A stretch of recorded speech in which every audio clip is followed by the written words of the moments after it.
The realness,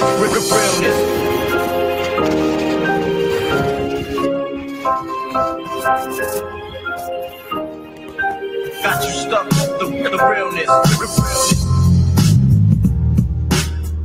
Ladies and gentlemen, We are back. we're back. We're live.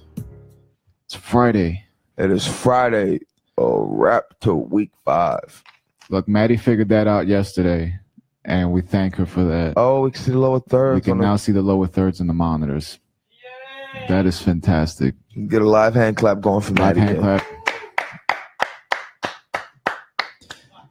clap. Man, it's a wrap to week 5, man. And If Wednesday is hump day, then what would Friday be considered aside from, the intro to weekend? Because is it technically weekend? Or is that just Saturday? beginning Sunday? of the weekend. I don't know what you would consider Friday. The tailbone? I guess Right before you get to the ass? I don't know.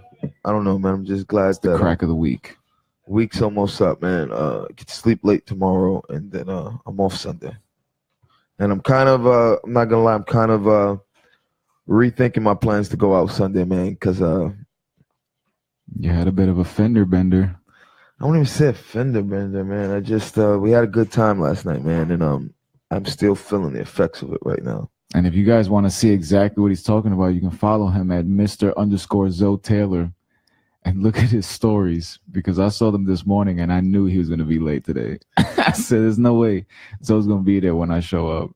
I have actually thank my sister for waking me up, man. I didn't even hear my alarms go off, man. That's how bad it is right now.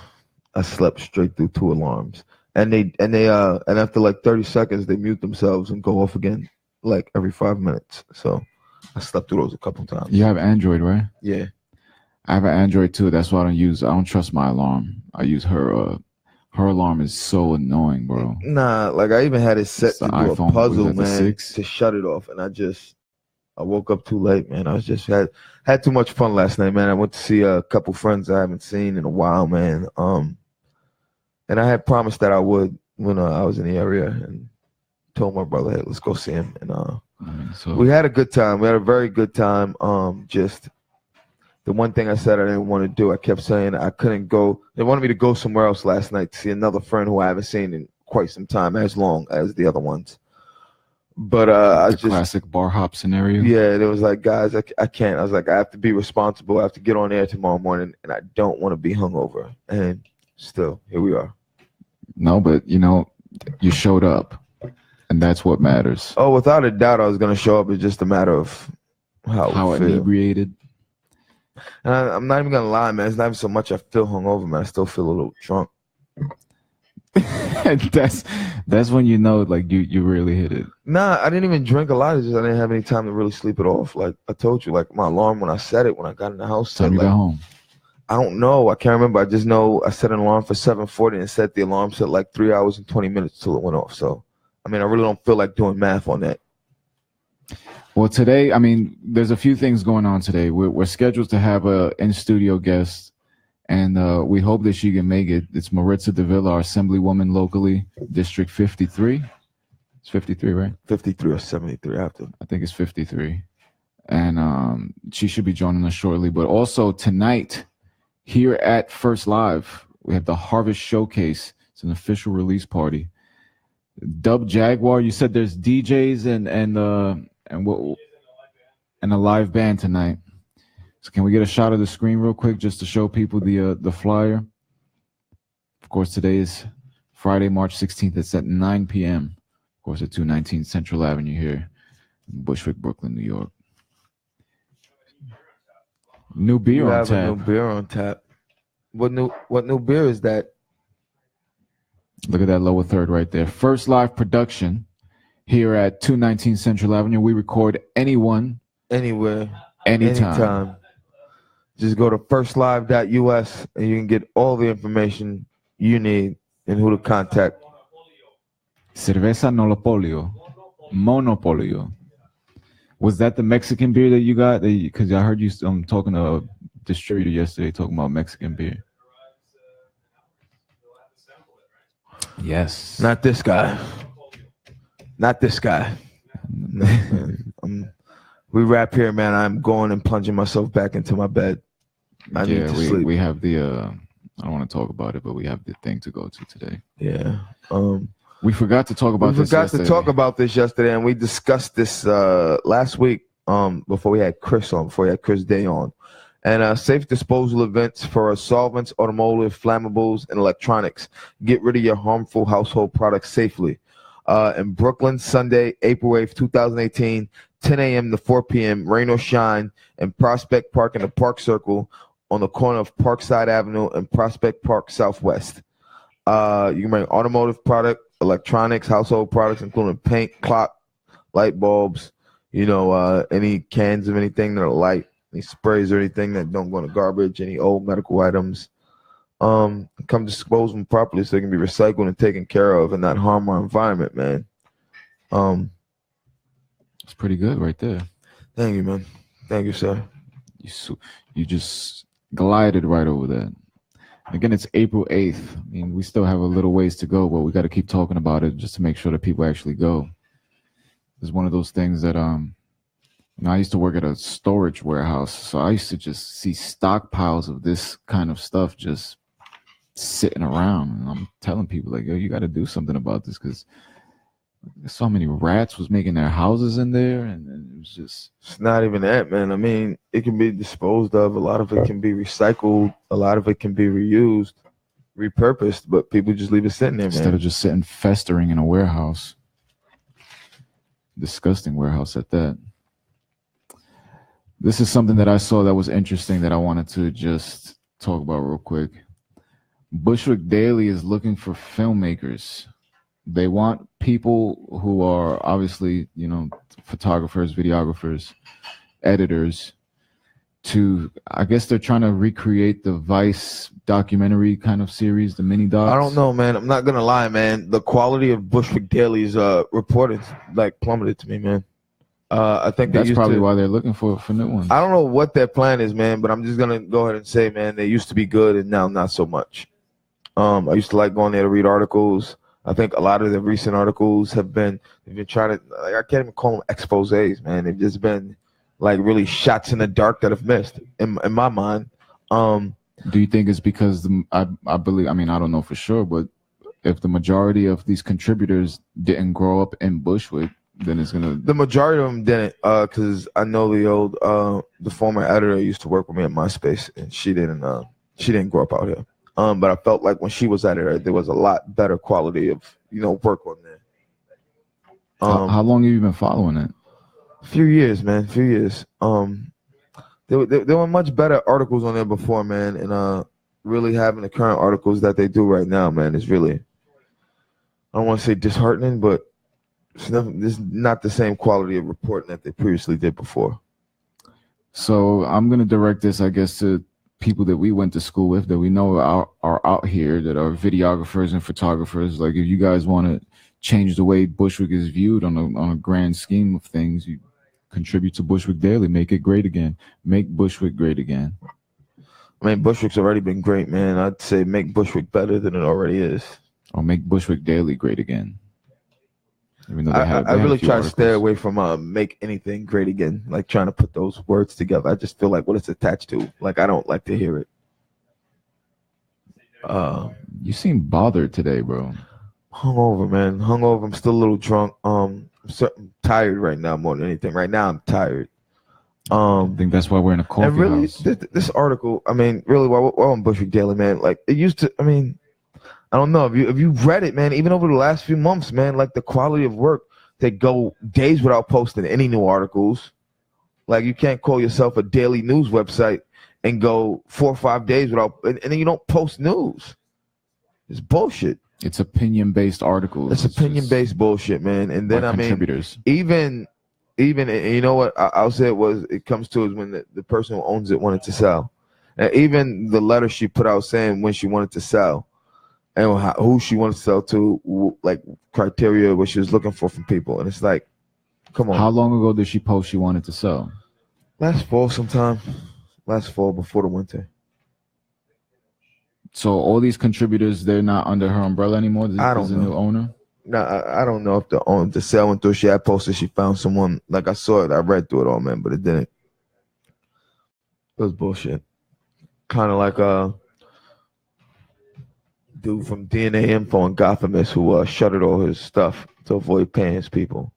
And that left the guy who owned the Gothamist. He got sued by some employers and stuff, and he shuttered all his stuff. How the old bosses won at the new Gothamist. No, that's not it.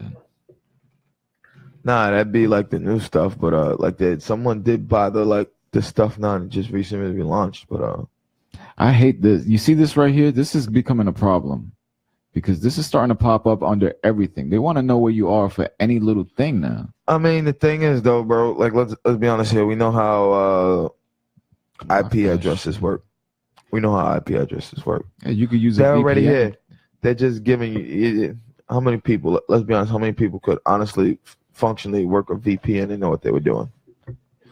Like, yeah, everyone could, but a lot of people wouldn't be able to figure it out. A lot of people don't think to do that. So I'm going to go on and go back to my point. As the government, we already know how IP addresses work. You essentially have exactly where we are. So you don't need me to tell you, hey, go ahead and know where I am. You know where I am. So why are you even asking me? Just go ahead and take the information. Has Facebook started prompting you to do the facial recognition thing yet? Negative. It's a negative ghostwriter. Oh, so she is here. Very nice. Hello. Hi, sorry. No, no worries. It is A-OK. We're still doing the cold open, Yes. so get yourself a coffee or, as he says, a hot caffeinated beverage. One of these hot iced caffeinated beverages. All right. Yes. Like a different energy now. Different energy. Same energy. Just gotta ramp it up, man. Gotta get the gotta shake loose the cobwebs, man. Definitely can't be working the hungover here. Definitely shouldn't have went out and had some fun. We're gonna sit you right here in just a moment. If you want, you can just grab a seat on the couch. We'll let you know when to come on. Can we place our drink orders? Can we have our cappuccinos going? Yes. Everybody needs cappuccinos like, right now. Talk to Danny. Or yes, sir. Double sugared pre? No, man. I'm sitting. Like I said, I'm sitting this one out. I need to. Are you going straight Gatorade today? I need to rehydrate. I have. Yes, I'll take a glass of water to go with this, man. I definitely need to rehydrate. I had far too much fun last night. It was one of those days, bro. Yeah, man. I'm gonna give my brother an earful when I see him later tonight, man, because he kept like, yeah, you got this. I was like, nah, man, I need to be responsible, and here I am hurting. So should we just jump into? Can we? Yeah, we're gonna take a quick commercial break right now, and then we will be on with our guest for today, Maritza Davila, the local assemblywoman, District 53 in Bushwick, Brooklyn, and we'll be on momentarily. This coffee is delicious. You know, I don't really drink coffee. Would you come out with this coffee is an empty cup? That's what you come out the gate with on me, man? I mean, it is coffee for music people. Music for coffee people. A good coffee will wake you the fuck up in the morning. Remember, you know what else will wake you up in the morning? Good Morning Bushwick, hosted by us two, Bud and Roach. I mean, here at First Live. Where is First Live? Bushwick, baby. You're killing me, bro. You're killing me right now. Like First Live Bushwick. We're from Bushwick. We are Bushwick. Pick up your damn cup and pretend you're drinking the coffee. Here at First Live Bushwick. Do it again. You know what else will wake you up in the morning? Good Morning Bushwick. Good morning.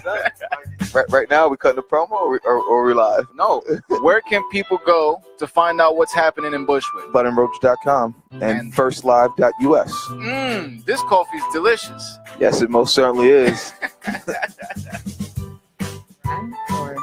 Because if ladies and gentlemen, we are back. We are back and we are live on Good Morning Bushwick right nervous. now. Almost had a hot mic incident there, but we are very happy to welcome right now onto the air Maritza Davila, local. Get a live hand clap. Get a live hand clap. Hey, right hi. We are very grateful to have you on right now.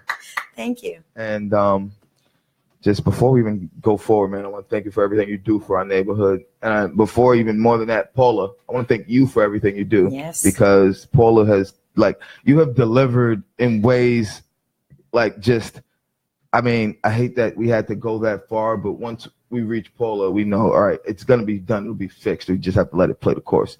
And thank you for everything you do. And thank you for having her work for you. Absolutely. You're Wonder Woman. I want to say that now. Teamwork You're makes Wonder the dream Woman. work. Yes, that's why she's working in my office. Gotta grab the great ones. So Actually, her grandmother used to be a community organizer in my district, and we organized together.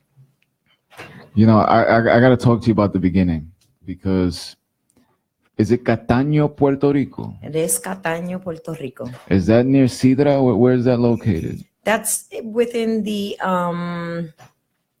metropolitan area of Puerto Rico. It's near San Juan. It's maybe 20 minutes away. What was your reaction when you first came to New York from Puerto Rico? Because my mom freaked out. Well, I was 3 months old. Oh. So I was Damn. no, let me tell you the story. I was 3 months old. My mom was a teenage mom. It was my mother, myself, and my grandmother. My grandmother migrated from Puerto Rico over here, brought us along. And I was raised in Bushwick my entire life. We went to live in Williamsburg before that. And then we ended up living in Bushwick. And I went to preschool here. I went to elementary. I went to junior high school, right in Bushwick. Are you a Bushwick High alumni? Well, not exactly. You know, back in the days, it was very difficult for a Puerto Rican woman to really graduate from high school. So I took the GED way. Fair enough, man. I was a teenage mom myself. So it works, man. There's no knocking. You finished. You went even if you stopped, you still went back to finish. So there's no knocking that, man. And absolutely. you know, we're also Bushwick natives our entire life. We both grew up out here, went to school out here, all 12 years. All 12 years. All 12 years. Oh wow. Yes. 116, 291, and then Bushwick. You had the 1 year at 383. I did 1 year at 383 before Yeah. they got rid of me. But I'm a 291 graduate. 291. That was my Shout junior out high to school. Roland Hayes Yes. Intermediate School. Yes. and the firehouse in the back that has saved so many lives. The firehouse is still there, right? Yeah, that fire's Yes. still there. They renovated it. Looks Yes. like It's a. futuristic. It looks like Actually- something you build in Sim City now. Well, I was kind of responsible for that too. I was a school board member back in the days, and we gave them the space to be able to bring that firehouse to the 21st century. That's fantastic. Yeah. Because I remember it was closed for a few years before Yeah, I the remember. renovation. Like they Right. closed it down, and I was like, Right. man, this Right, might get it dangerous.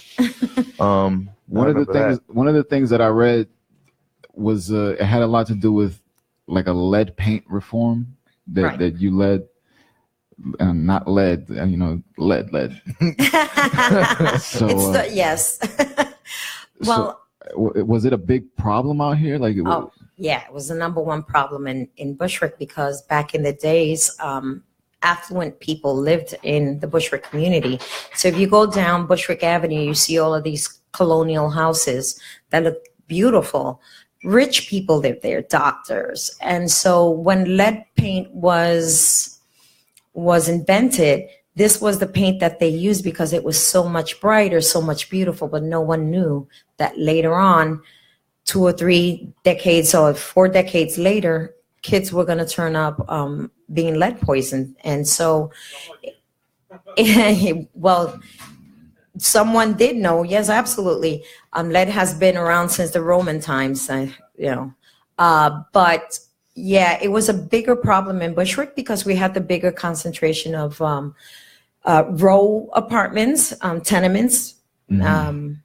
And so those buildings were really, really old, built in the 1800s, early 1900s. So lead was not discovered until the 60s, 1960s. So is it that the lead paint is like dissolving into dust and being inhaled? It's a combination of both. People say, why do children eat paint chips? Because lead is sweet. It tastes like candy. Lead is shit. It tastes like candy, and kids, they consume it. Yeah. And you never know you never know that a child is eating it until you see that the child is picking. You can picking see at it the growing. paint. Yes. I actually dated a girl in high school who lived somewhere when they were younger, and she ingested lead paint. She had told me, and her family won a lawsuit for it. Yes. That's crazy. It was just she told me, she was like, as a kid you don't realize it, and She's like, I ate a couple lead paint chips. She was honest about it. So would it be? Is it like? Nah, like this is like an oil-based paint, man. Oh It's no, like, no, this is flat. They don't have Lead paint is like illegal lead now. paint, and if there is, there's a way of monitoring it at this point through the city and the state, the Department of Health, the doctors. Children must be tested from the moment that they're born. Then they go to 2 years old, and when they go to preschool, they're always tested for this. This is how they catch it. Yeah. Gotta remind people that we're here live at 219 Central Avenue. You know, you walked in, you said this was a beautiful establishment. Most people don't know about this place. yes, Awesome. It's a Kinda TV tucked studio away. cafe. It's a cafe. This with is so yes, cool. yet's the key word there. Yet is the prime word there. It is 219 And there we Central go. Avenue. First live production. We record anyone, anywhere, anytime. Oh no, that's He doesn't want fine. a I mic love yet. it. Yeah. I love the aura. Hey, We've been- hype man. We've been trying to tell him to just have a mic over there, but he feels he'll spend too much time talking to us. but he doesn't stop chiming in though. Doesn't stop him. So you got an AA in political science Mm-hmm. from Long Island University. Yes. Usually when people go to school for something and then they jump into the industry, it's a completely different thing than they expected. So did school actually prepare you for politics? No. No. What The streets. the streets did? The streets taught me politics. I worked for my predecessor when I was really, really young. And I was raised in this community, so I had a lot of passion for it. And I wanted to see my people grow. I wanted to make sure that my community had everything it needed. And that started in the early 90s. And we built a lot of affordable housing through it. We did the lead prevention program. We did NHP. You have buildings. People have homes now, affordable homes, because we put in that work. And Yes. that work starts in the street. It doesn't start in a classroom. Yes. I actually I told Paul when I stopped in the office last year when you leading up to your reelection for your seat again. When you had a little speaking engagement in Hope Gardens in the like around Linden Park. I wasn't there, but from my window, I had my windows open. I could hear you, and I could hear the crowd cheering because most of it was in Spanish. I don't speak Spanish, but I could hear the crowd cheering, and though I translated didn't for 'em. understand a vast majority of it, I knew it was resonating with them. And when you said your predecessor, Vito Lopez, Yes. I think Vito Lopez, what he did for this neighborhood, especially for kids like me, my brother, my sister, because we were big, Ridgewood Bushwick like kids. A lot of the Ridgewood Bushwick programs. I went to a after school program, summer program. I worked summer youth until I was 18, all but 1 year when I was too lazy and didn't feel like going in that year. I had to suffer that summer with no cash. But it always it's like opportunities like that, man. Because I have friends who, when we were later in life, we talk about stuff we did, man. They're telling me stuff they were doing, like they were in the streets getting in trouble, and it's always like, yo, where were we when that happened? Like, and it's like, you know what? We were somewhere being delinquents. We had opportunities. Like, I hate to say it, we weren't delinquents. Like, I think we're more delinquents now than we were as kids. Yeah, because we had not only did we have video games, but we had each other. We had each other. We had the community. We had the yard. Like, it was. You guys are lucky. We had Maria Hernandez Park, which is back in the days, and all we did was do the hustle dance, and that was our way of releasing our energy. But yeah, we, this community has come a long way, and I'm very happy to be part of it. See it from when it burned down in 1977, which I was 14 years old. I was here. I saw it. I experienced the history, and I'm happy to continue to serve my people in the district. And we have to be realistic about life, right? Yes. You can't reinvent the wheel. The wheel has already been invented. Thank you. You just I have to gotta roll frequently with it. remind people that, like, stop trying to reinvent the wheel. Like, maybe make an improvement, but stop trying to reinvent it. Absolutely. We should make a Absolutely. graphic and just have that pop up every show, just to remind people. Don't reinvent the wheel. Can you tell us about the North Brooklyn Coalition Against Domestic Violence? Ooh. So, you're going in deep. You I'm did saying, your homework, huh? You got to do it sometimes. Well, of course, and I have to say this because I have my sisters up in Albany that we're always fighting for these issues. Black and brown women have always been subjected to some type of violence. And I was one of those women. And we were able, 5 of us were able to get out of it. And that's where we really started brainstorming and saying we need a coalition in the community where women can come and change their lives and be empowered, not only by us, but by others that are experiencing the same thing. And that's what we did. We built the Coalition Against Family Violence, and that was the inception of that was in 1996 and still in existence. We do a march every year in Williamsburg and Bushwick to remind people that we're still here.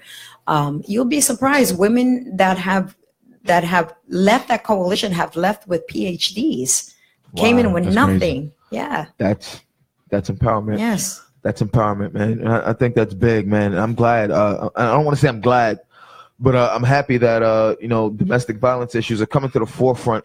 Even, if most people on social media saw the video that came out a couple of days ago of the former baseball prospect assaulting his girlfriend at the stadium, in the tunnel, and I feel like you can tell it's edited because he walks away, like he got called. You can tell someone called him onto the field and came back. Yeah, but to Brenna's point, when we watched that all together, she kind of she was waiting there for him. You could tell it was something that it wasn't just a one-off occasion. This was something that's been happening behind closed doors that people just now they're starting to see it because now you got cameras everywhere. But it's an unfortunate situation for a lot of people. And it's very difficult for women to get out of situations like that because sometimes financially you live a certain lifestyle. And so women and children, right? If you have children, women have the tendency to say, I want to stay in this relationship because I want to make sure that my children have their father. But what we don't understand in our mental process is that we're doing more damage to our children by staying in a relationship of domestic violence because that's what we're teaching them. And so, we're moving on up. Women are standing up for their rights, and that's extremely important. Women are going to dictate, I'm going to say this now, this year's election. 2018, the midterm. Yes. Women and the kids right now, women and the kids marching right now, walking out, kids that are 18 of age to vote are going to dictate the midterms in 2020. And I think people are just now starting to realize that. I think kids are starting to realize the power they have in numbers. And I think, and I've brought it up multiple times already, one thing I used to say, this is just look to Roy Moore in Alabama earlier this year. Right. They said that was the largest minority woman vote ever in Alabama. And that was to make sure this fucker didn't get his seat. I'm sorry, I didn't mean to curse there. That's right. That's to make sure he didn't get that seat with what he was accused of.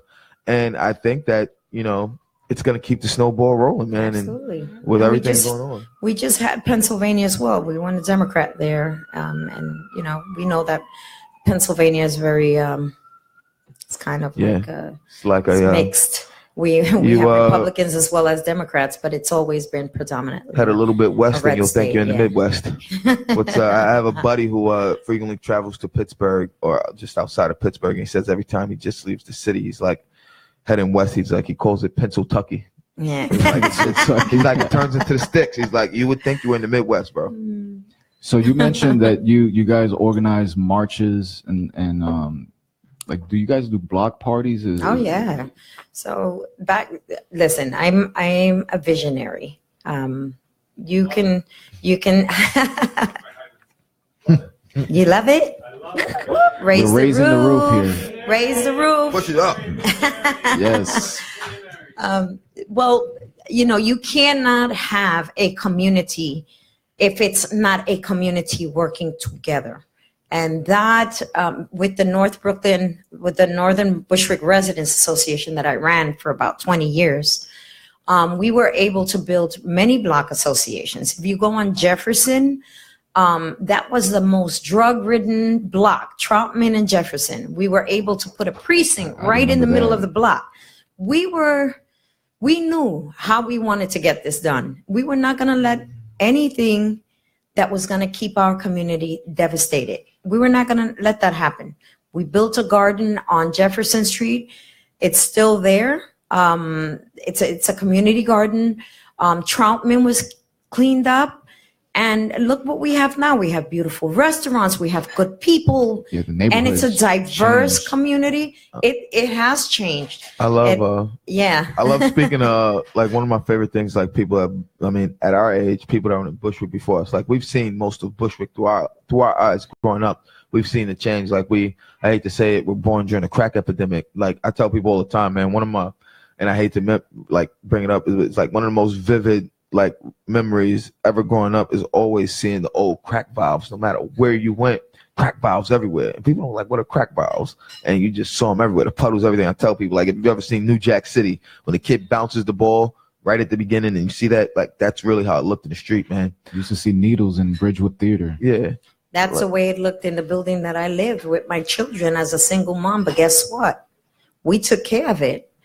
We got together in that building, and yeah, you could tell my face. We took care of it. We cleaned it up, and we made it our home, and we made sure that our children were taken care of. It's night and day, man, from when we grew up, man. And I know from like when you grew up in Bushwick, for us, for when we were born to when you were born, like it was night and day. And even for us now to now, is from when we were born to now, it's night and day differently. So it's, I mean, even getting to watch the neighborhood evolve and go through its phases is a privilege, man. But now seeing what it is, what it's becoming, and just a sense of pride, man. I'll never forget that Vanity Fair when they said the 7th most popular neighborhood in the world, man. And even the New York Times earlier this year, the 2nd most popular neighborhood in the U.S. We still make reference. And I don't think any of us could have thought that, like growing up, like Bushwick would be what it is now, man. Like where it is, where you have people from all walks of life, from all corners of the world, want to come here to try to be in this neighborhood and get something done. That's because a lot of trailblazers, a lot of people put in a lot of work. And that was groundwork, knocking on doors and talking to people and getting them organized. Just out of curiosity, where does the jurisdiction end for the 53rd district? Well, the 53rd district, actually, you are like right on the border, central to Cypress, from Gates all the way down. It could go down to McKibben. And so I have a lot of the South Side, a lot of Williamsburg. So you have a really that's a nice chunk right there. Nice little chunk of real estate. It's a pretty man. big chunk. Yes, it is. Now, you also helped senior citizens. You joined the Ridgewood Bushwick Senior Citizens Council in '96. Mm-hmm. Is that the building that is That's the same, but before you go forward, that's the youth center. Same nonprofit. No, I'll explain it. Yes. I'll explain it to explain you. it a lot better. When I started at Ridgewood Bushwick, there weren't many of us. There was not a senior center, but we did at 217 Wyckoff Avenue. We had a joint venture with the housing department and the education department in the back. The senior center came a little later. Before then, most of the organizers there were working out of a storefront. There was like 10 of them. There was nothing. But all 10 of these people that worked in there were extremely heartfelt people that were just gung-ho about Bushwick. And all they did was organize and bring court cases of people that were being harassed. We did a lot of work. And so the youth center came maybe two decades later, where we were able to get $40 million to build a youth center that was quite impressive. And not only that, it holds ESL classes, adult educational classes. Is that the one we're talking about? That's the one on GED Gate classes. Yeah. Plus, we had a high school built right next to it. It's called ACLA. So we have a pretty good concentration of people and goods. Yeah. It's going back to Ridgewood Bushwick. I said it, obviously it started, the episode, started the show. I really we did a lot. My mom worked for Ridgewood Bushwick for a while before she went to what she does now. She's a legal secretary, but before she went back to school, she did a lot of work for Ridgewood Bushwick with the adult education stuff. Not at 217, but when they were on Gates Avenue? Yeah, the one on Gates and St. Nicholas. Yes. No, not the new one. Yes. My friends ran that. Yes. Well, I call her Aunt Rosie still because her and my mom worked together for forever. Roseanne Martinez. Yes. Everybody who was there, and it's just as kids being around that, and even still, I tell my mom, I think that's why me and my brother and sister know as much as we do. because it was like we weren't going home. Like we got out of after school. And my mom was still working. Like we were sitting in there in the workshops. She's teaching kids how to write resumes, how to be professional in class, all of the stuff going on. And we just had to sit in there too, man. It's like, hey, man, at least we learned something. Ave and Pave. Ave and Pave, yes. That's right. My daughter went through that as well. It's crazy. Sierra, Mr. Sierra. I knew Sierra before he even became a teacher through that because my mom was his teacher at Ave and Pave. Yeah, we got to get Mr. Sierra on the show. That's great to hear. Yes, and I just the work that's been done in this neighborhood through like you guys is just it's mind blowing. I'd be scared to think of where someone like me, had I been in the streets, where I'd be right now if not for Ridgewood Bushwick and the people at Ridgewood Bushwick who looked out like indefinitely and didn't ever turn their backs on us. Because I don't want to say I was a troubled kid, but I was mischievous to say the least. Like I could find trouble anywhere. You know, you've had a career that spanned a few decades already. Mm-hmm. So I guess this is a personal question. Sure. What do you want to be remembered for? Well, wow. I never think about that question because I'm the type of person that I keep going and going. But I do want to be remembered for. I want to inspire other people. I don't like that. I don't like that word. What do you want to be remembered for? What I would like to inspire people to continue to do is one, don't forget your history. Don't forget where you come from, because oftentimes we live in communities like this, and I love the change. This is a wonderful thing, but there's a history behind that. Mm-hmm. And so we need to promote that more and say, is it better now because of the work that we did? That's what I want to be remembered as. We put in the hard work, and this is where we're at right now. And it wasn't only me. Again, Assemblyman Vito Lopez was part of that. He was the part of that, and he inspired a lot of us to do that in our community. Whatever happened after that, I don't know anything about that. But I know for a fact that my community changed because of the fact that we had a person that was in Albany that was fighting for us diligently. And that's what I'm doing now, making sure that my community is taken care of. And so that's what I want to be remembered as, a person that paved the road. Can we get a live hand clap for that answer? Yes, we most certainly can.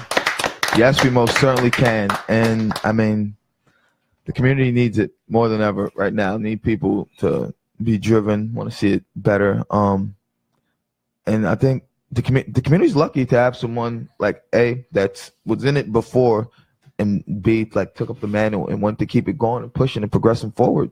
A lot of people just get into it. I hate to say it sometimes for the money, for other things, but through you, it seems like a real care and drive for the community to want to, you know. Well, if you look at my salary, it's definitely not because of the money. Definitely not the money. But I have good people like Paula by my side. I have a good chief of staff. It's not something that you do on your own. You have to have a good team to be able to deliver the services that are needed. Yes. And once again, Paula, for all you do. You do so much for us in the community. Like it's ridiculous. And I actually said I didn't want to come over there because you did so much to help us last week. I was like, let's see if this could play its course regular. And like I'm just like I keep telling my sister, my older sister's like, yo, like I'm really just, they're grinding me down. I don't want to go over there. I don't want to go over there. I don't want to go to the management office because I know if I do, they're gonna make me say something. Then I'm gonna have to come over here anyway. So I'm like, let's let my parents try to play it out. Let's let them deal with it. But I'm like, at a certain point, I'm gonna have to go. And let Paula take care of it. Don't worry. And I would make a phone call as well. Yes. That's what we usually do when she can't really handle it. She give it to me, and I go to the higher ups and say, you got to get this done. I witnessed one of the phone calls right before one of the storms we had come in early this year. Our refrigerator died, like flat died. And they tried. It was one of the craziest things I've ever heard. And just to tell everyone on there the story. They tried to tell us that our freezer should automatically defrost. Like, despite the fact you put things in the freezer to stay frozen, that it should defrost what's in there if it gets too cold and then kick back on and freeze it back. And I'm just like, I'm not sure how, everything works. I'm not the greatest engineer. I'm not a mechanic. But, like, in my head, I'm pretty sure that defeats the purpose of a freezer. I'm telling you, like, that defeats the purpose. And they try to say a vent was blocked that was doing it. Okay. They came. It kicked back on. Everything refroze. But not even a day later. Like, the freezer was hot. Like, it was hot. And then the fridge died. And it's like, guys, like, Like we have no refrigerator. Like what are we supposed to do with food? Like we had to throw out everything in the freezer in the fridge is $200-$300 worth of food just gone, dead, can't eat. We were able to salvage some stuff, and because it was so cold at the time, even though the heat was on, it was so cold at the time when we got that Arctic blast to start the year. We just left stuff sitting on the windowsill because like inside our windows, despite the heat was working and everything, it's like the Revenant. It was so cold outside that the condensation was freezing inside our windows. Like my windows were frozen shut in my room. I couldn't even open it. We left it sitting on the windowsill and that cold. It kept it cold enough until we were able to get everything done. But when we were going back and forth with them, we offered, we said we have the money. We'll even go buy one, just deduct it from the rent. Oh no, you can't do that. That's against the rules. Just a bunch of bullshit. And when I got to Paula, told her what was going on. She's like, oh no, I'm gonna take care of this right now. Picked up the phone, took like 2 rings. They wouldn't give me the gentleman's number. I was like, just let me talk to him. Like, I'll leave you out of this. I won't even say I got your number from you, the property manager. Just let me talk to him. Let me have a word to word with him. Wouldn't give it to me. Like, all right, we'll get it done. Paula said, call me if they're not there by 1:30. I'll make sure you have it by 5 o'clock by the end of the business day.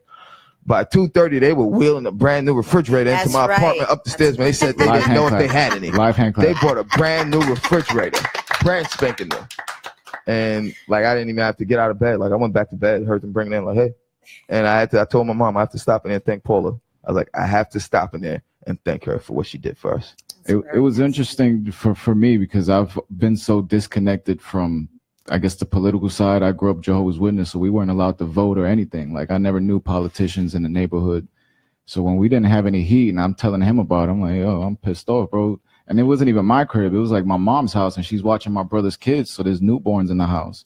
And she's calling me practically crying. And we just went, and within 2 days, everything was good. So it's very educational for me to see the power that people have just in your own vicinity. And it's good to practice that power because this is why we do it. This is why I do it. I do it because of my community. This is where I grew up. This is where my children grew up. This is where my grandchildren are growing up. This is my home. And so I share your sentiment, and oftentimes we go unheard because we don't have anybody speaking on our behalf. Mm-hmm. But trust you me, I'm here. Yes. So if people want to reach you, if people want to, whether it's just a talk, whether it's, a issue with public housing, or can people approach you with like private landlords as well in the neighborhood? Like if they have private issues? We have a very dynamic group that the council member, myself, put together as a task force for people who, one, are being harassed in the community, no buyout harassments, people who are being pushed out because, again, it's not the people that are coming in because they probably don't understand what's going on.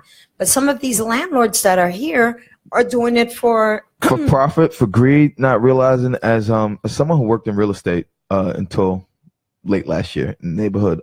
It was just a disheartening experience. It was disheartening working and really it was like I told you, it was a crisis of conscience for me, man. When I told you up the block on Linden, right up the block from where we live, and we got those buildings on listing, and I know people who live in those buildings. I saw the renovation. I'm like, hey, maybe these guys are finally renovating. And then we got the listing, and I saw the price, and I'm like, I knew people who lived there. And I saw the prices. I'm just like, I couldn't do it anymore.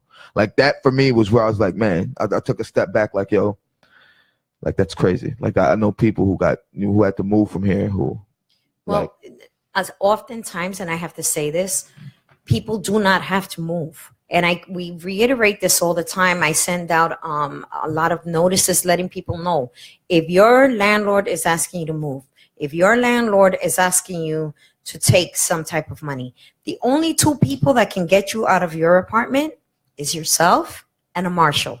And a marshal cannot come in until due process is practiced. And that means that landlord has to take you to court, and there has to be good reasoning. And let us not forget that we are up in Albany and in the city because we're protecting rent laws. Okay, so there are rent guidelines and rent laws that protect these people from being, 1, harassed, 2, being pushed out. If you don't want to move out of your apartment, you do not have to. The landlord does not determine whether or not you have to move. No, it's the courts. Yes, a lot of people don't know. A lot of people just take it for what it is, face value, and just go forward. A lot of people don't want to fight, don't want to argue. A lot of people don't want to stand up for themselves. That's one thing. A lot of people just just take it as for what it is and just move on with life. A lot of They're people, afraid of the confrontation on the Yeah. grand scheme of things. Nobody wants to go through a political process. No, and I understand that, but then again, where are we going to end up? This is what we fought for. And also, I just want to mention that a lot of immigrants are being targeted now because they're being targeted. Landlords are saying, we're going to report you to immigration. That's not true. Housing laws and immigration are two different laws. They can't do that. So I'm pretty sure there's got to be something there. We learned about fair housing, but you can't do that. Like, no, you cannot. I'm pretty sure, like, if I go through the chapter on fair housing, we went through I think I still have the real estate book. I have it somewhere in my closet. Just go to rent regulations in New York City, regulations, and it will tell you exactly what they can and cannot do. I want to say that that's one of the things we knew they couldn't do, man. Like, even with you, when you left Hart Street, I told you, like, we learned that in school what they were doing was illegal. I've gone through such a terrible series of events when it came to apartments, because the apartment I had an apartment it was on Hart and Central. And we was there for like 4 years? It was like 4 or 5 years maybe. And then the landlord, because we had got it through family, she lived upstairs. So she just called me and said, "You got 90 days to get out." And we didn't have a choice. Like it was like they were going to change the locks on us. So obviously, but that it's illegal. She cannot at that change time, the locks. this was You what, didn't know, like 2012 maybe, this was a few years back. What's this?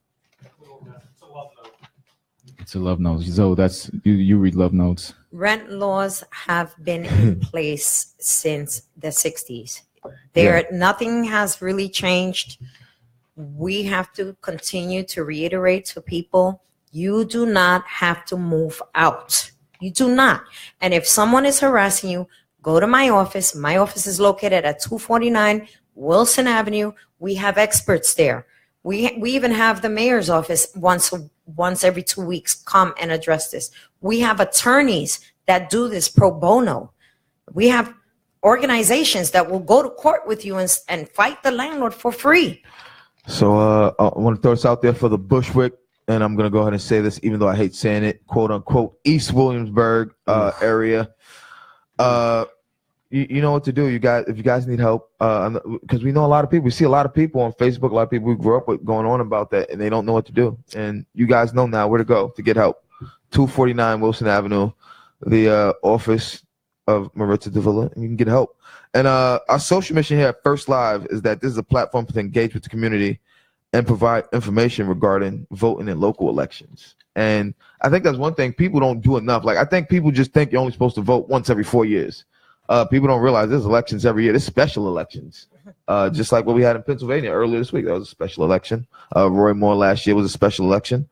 I think people need to realize that, man, because I'm guilty of that. I'm one of those people that vote once every 4 years. Can't say I've ever voted in a mayoral governor race in New York. We're going to have to make like a mini documentary about us voting. About us voting, getting other people to vote, man, because you need to have your local communities, because all action starts locally. And exactly.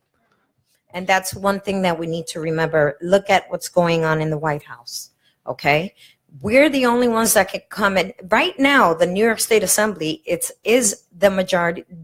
They're all most of them are Democrats. The Senate do not have the seats. The only one that's really holding the weight are New York State Assembly here in New York State. And so we are continuously being challenged, not only with laws that we're passing, but financially we're taking a hit of a $6.8 billion. So now we're up in Albany now. I just came back yesterday, but we're up in Albany on the grind, trying to replace that money for Medicaid, Medicare, where all the social service components are at, because that's where we're going to get hit, and people don't realize that. And so, yes, you're right. People have to realize that local elections are just as important as putting a president up there.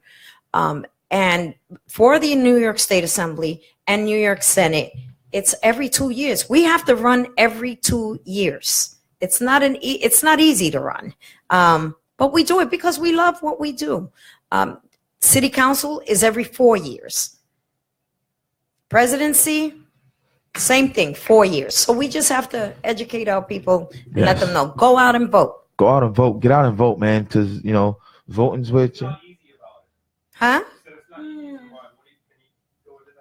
That it's not easy to run. That it's not easy to run. Oh no, because you spend time trying to make sure that your community has everything it needs. 6 months out of the year, we're back and forth from Albany to New York. You gotta man an office here. You gotta make sure everything is working within the community, and you have to make sure everything is working up in Albany. So it's almost like having two different jobs, and we're called part-timers.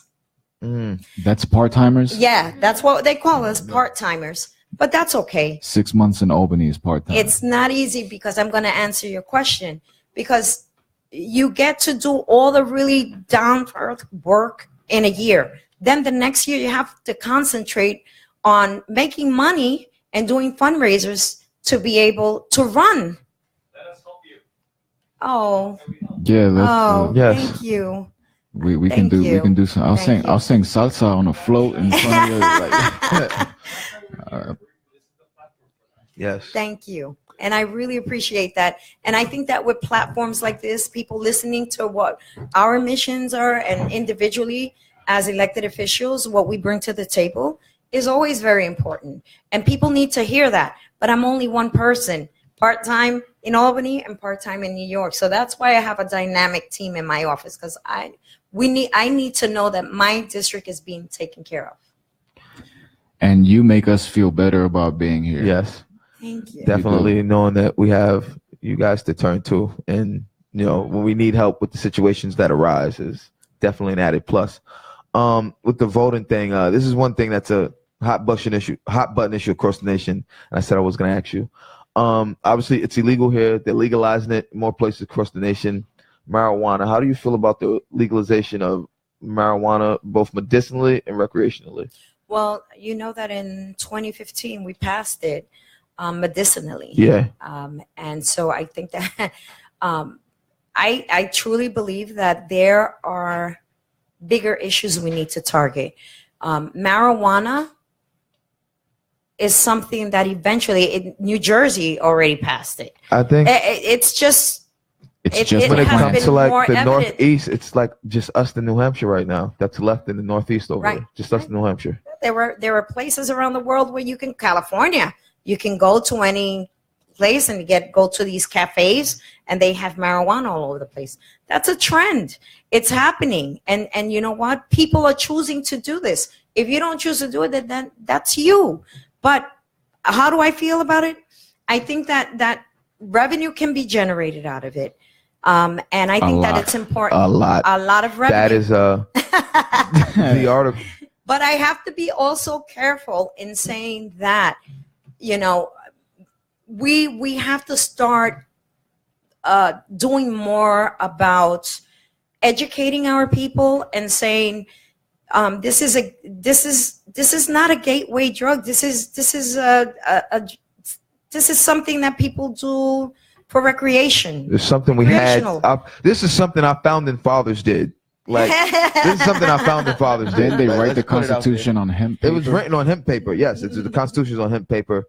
George Washington, Thomas Jefferson, they owned major hemp farms. Thomas Jefferson, with his quote about loving to sit on his deck and smoke and just stare at his hemp farm. It's amazing. But there was a report done by a company that manufactures indoor growing, not services, hydroponic, but like the stuff you would need, like to grow indoors, like hydros. But like if you were growing like fruit, vegetables, but anything to grow like if you do it indoors. And they did an article, not an article, but a study about places that consume the most marijuana. New York City consumes the most by volume of any city in the world. Outplaces everyone. But they did the study to show what could happen, how much money could be generated via tax revenue, and they kept it at a very low rate, and it was like $180 million of extra tax revenue every year, and it's like that's at a low rate, and I'm like, and my thought process is New Yorkers will pay, so even if you up that tax rate a little, New Yorkers aren't going to complain, like to pay to be able to be okay and not to deal with like being afraid, paranoid about smoking in the open, and I think that it can help the community. It helps across the board, man. I think it helps with everyone with the problems with the MTA and their capital budget, despite the fact everyone rides the train. They somehow always run a deficit. I think it will help with schools, getting some art programs back, getting kids computers, tablets, stuff like that. And it helps with a lot. And the big thing I tell people is you look at after in I was about to say Denver, in Colorado, after they legalized their recreational, they had like a $66 million surplus. And they put it on the ballot. What do you guys want to do with this? You guys want, checks for your surplus back? Or do you want us to turn around and invest in infrastructure programs for schools and stuff? And they did. Like, they turned and put it back in the schools. It was like overwhelming. It was like 96% to 4 voted to like put it back like into the system. And they've just been doing that and like helping everything, like with everyone. And not to mention that our court system is inundated with Black and brown people caught with the smallest of marijuana. A nickel bag, snickle fritz. But our district attorney now has, I thank God every day, he has done a lot to minimize that and make it, this is like a really, really low level crime, like the bottom of it. Yeah. Before, people were going actually to prison for smoking weed or getting caught by a cop. Walking around with a roach. So you know what? That's a problem for us as well, because we're spending millions of dollars also trying to, with the public defender's office, trying to get them out of prison for smoking weed. We need to do better. We need to educate people. And I know that this is a personal choice, because it is a personal choice. And is it going to get more revenue? Of course it's going to get more revenue for the city. But we need to continue to start educating people in terms of what are the causes and the effects, right? Because we have some doctors that say, oh, neurologically you could get hurt, or neurologically in the long term you're not going to be productive. So we need to find where that medium is at, so that people can feel comfortable with it. Yeah, I'm productive every day. It hasn't slowed us down. There are very few days I'm not stoned. We have a family friend who's a member of the House of Representatives in New Hampshire, and I've had this discussion with him. And his only thing he's told me is, because he's a big Second Amendment guy, is that if you ever get him, he told me, I never knew this, if you ever get a medicinal marijuana card, you're no longer allowed to legally own a firearm. And him being a big Second Amendment guy, that bothers him. And he said he wants to see studies of if whether or not it affects kids, like that now have more, like would it be in recreational out of some of the places like Washington and Colorado. He said he wants to see like studies about it before he makes a flat like okay with it. We say he's mostly okay with it. He loves like the medicinal like purposes of it, like people with cancer, treating illnesses and stuff. But he said he just wants to see like Maritza said, there's just a lot of more important things to worry about. They need to just let us have this. Yeah, we have a huge opioid problem, man, and it's being talked about a lot more now, because guess what? It's happening in Long Island. In Long Island, in the suburb. It's not in the inner city. And you know what? It's crazy, man. Like you would think inner cities, you think a place like Brooklyn out here would have that problem bad. And it is not as bad as like some of these like suburbs, some of these other places, man. Like, because we have. Well, let me correct you on that one, okay? Because I'm an older folk. Back in the 60s, when our men came back from Vietnam, most of all of them were addicted to heroin, and that's where the methadone program came in to try to control it. But have they ever been able to do that? It wasn't a big deal when my people were dying. It wasn't a big deal. Mm-hmm. Now it is a big deal. When soccer moms started dying. No, listen, people need to know, and other chemicals have been developed since then. OxyContin, which now the state and everybody's saying you cannot prescribe only this amount. People are already hooked, so they're going to go to heroin. Yeah. So this is what's creating. And now fentanyl, it's like what, 50 times? Yeah, it's like 50 times stronger. It's like developed by the like pharmaceutical industry. Like, exactly. What was the point of this? You already had morphine. You had so what was the point of this being developed? I don't know, but we need to look into that. It's they used to say that. I mean, I saw a report. I don't mean to cut you off, but they used to say that methadone was like a better, more controlled heroin replacement. And my dad had to take methadone most of his life. So I grew up around the methadone clinics, and most of those people, they don't wean themselves off the way my dad did. My dad started weaning himself off the medication himself. Like, he didn't wait for the doctors to say, oh, you got to take less. So now he's all right. But a lot of those people, like, they'll just up the medication all the time. And you see people go in there, you see them knock it back, and then in a couple minutes, you see them just kind of slouched over, and they feel inside, they feel normal, because that's one of those drugs that it doesn't get you. They say that when you do something like heroin, you don't do heroin to get high, you do heroin to get normal, because once you stop, you get sick. So there's a lot of worse things to be worried about than whether or not we smoking joints. Right. Yeah. Right. I mean, even the violence that comes from, moving drugs like that, man. I mean, there are way bigger issues, I think, just across the board for the government to worry about, aside from marijuana, man. And I think that when you stop, busting people for these frivolous marijuana arrests for sales, even it is a crime. I'm not promoting, doing something illegal here. But I think when you can transition away from dealing with this, and you can, process and deal with the bigger issues at hand, society might be a better place. And I think that's where we're at right now. The governor made it was big when we passed the medicinal marijuana bill in 2015. I think it's extremely important that people understand that, the state works a little slower, and understand that it's always the opinion of a Republican over the opinion of a Democrat, and we have to have a consensus when we're going to make something happen. So just keep that in mind. Has to be bipartisan. Yes. And again, if people want to reach you, if they want to, whether it's for complaints or congratulations, how can they get in touch with Maritza Davila? Oh, definitely. You can either drop by my office. I have an open door policy in my office. If you want to set up a meeting with me personally, you have to go to my staff and they'll arrange it. Because again, I'm part-time in Albany and coming back and forth. So I have to find that time. And not to mention that we have like 20 meetings a day, right? That we have to go to. But yeah, I'll be more than happy to speak to anybody. My number is 718-443-1205. 718-443-1205. Again, that's 249 Wilson Avenue, Brooklyn, New York. It says 11237. Yes, correct. I missed the 221, man. The 221, man. It's so crazy. Close, because we're 11221. We're a few blocks Yeah, away. 11237. Yeah, I have a piece of 11221.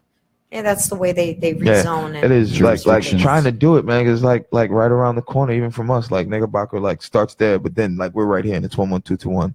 I remember when people used to ask me, "Are you sure not 11237?" I was like, "Yo, the post office never corrects me, so that's what I'm rocking with, man." So we want to thank you for coming on the show. Can we get a live hand clap? Thank you for coming on, man. Thank you for inviting me. It's a great appreciate venue. having you on. This was very nice. This conversation was a great conversation. So Zoe, where can they follow you, brother? You guys all know you can follow me at Mr_Zotail on Instagram, and you can follow both of us at Bud and Roach Show. You can follow me at I'm King Roach. You can follow First Live at First Live US. And of course, if you are in the neighborhood, don't be afraid to stop into 219 Central Avenue and grab yourself one of these fantastic handcrafted caffeinated iced or hot beverages. Or if tea's your thing, grab one of these matcha teas. Or beer's your thing. Beer's your thing, We have it's a no judgment zone here whenever you want to start beer o'clock, man. That's on your clock. It's 5 o'clock somewhere. Yes, and don't forget, man, if you need any type of production services, you can go to firstlive.us, and we record anyone, anywhere, anytime, and get your rates, man. They said happy hours from 5 to 7. Is it 5 to 7? Friday and Saturday here at First Live. Yes. So you can come enjoy one of these cocktails and more. One of these amazing cocktails. And if you're out, man, stop out tonight for the event going on, man, and get some of those fine drinks going. We'll be back next Monday. Yes, we'll be back Monday, same time, same place. People, enjoy your weekend. Have a fantastic weekend. We love you guys. Yes, we thank you all for tuning in. We want to thank Maritza Davila for coming on. Thank you. Amazing interview. Cheers, guys. The realness.